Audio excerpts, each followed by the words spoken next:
Pwede rin ba magtanong sa PNG na lang? Okay. Pwede. Okay. Coach, okay, anytime. Well, it's a big win for us, you know. First day, first game.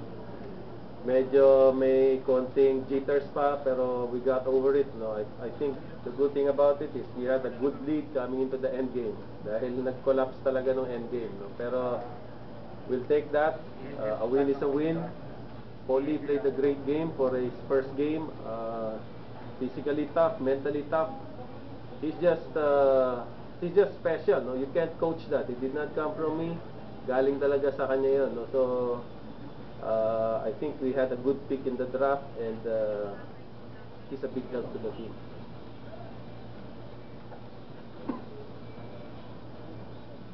Questions? Paul, kumusta yung nakaharap mo sina Mark Caguioa, JJ Eltroban, tapos ang ganda ng nilaro mo? Sa akin naglaro lang ako eh. Nilaro ko lang yung game ko. Coach lang nandyan. Bibigay ng kumpiyansa sa akin. Mga teammates ko, nag-cheer lang sila. Kaya mo yan, ganun. So yun lang, guard lang ako sa laro. Ito yung resulta. Na-imagine mo ba na ganito yung lalaroin mo coming to your first siguro, hindi kasi yun nga, mga first time ko dito, rookie. So sa akin, nilaro ko nga lang talaga yung game ko.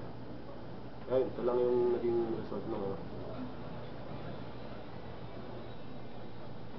yung pressure, Paul, gusto mo yung pressure?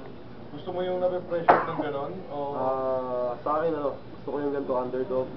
Sumisigaw na yung mga fans ng Ginebra. Mas ginaganaan ako pag ganun, yung mga kumbaga underdog. Mas masarap maglaro pag underdog eh. So yun, nung college pa lang ako, underdog na talaga. So sanay na din sa pressure. Match up po kay Caguioa kanina. Sa akin, hindi ko na inisip na veterano siya. Basta, laro lang ako. Yun, nakagawa ng stop. Kasi Caguioa na siya, hindi mo rin masabi, hindi mo rin ma-stop talaga. So, binigay ko lang yung best ko sa depensa. Kahit pa paano, na-stop ko rin siya. Coach, how big a luxury is that to have Jeff Chan, Paul Lee, tapos si Ron J in your lineup? Sinasabay mo 3 big-time scorers.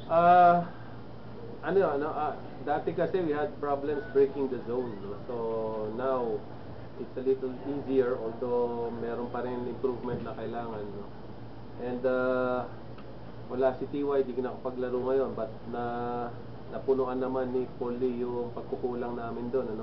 Even more siguro dahil multiple positions din, pwede rin siya sa dos, no? Nagagawa rin namin dos.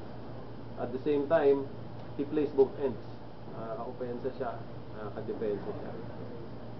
We shot badly from the free throws. I think kung pumasok lang na maaga yung free throws namin, baka hindi ganito kadikit, no?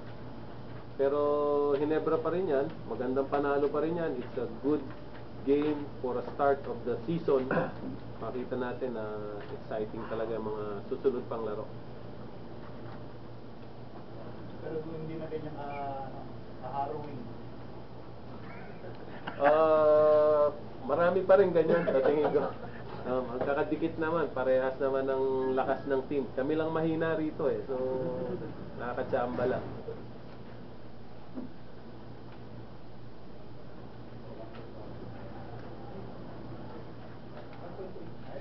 Thank you, salamat. Salamat sa inyo.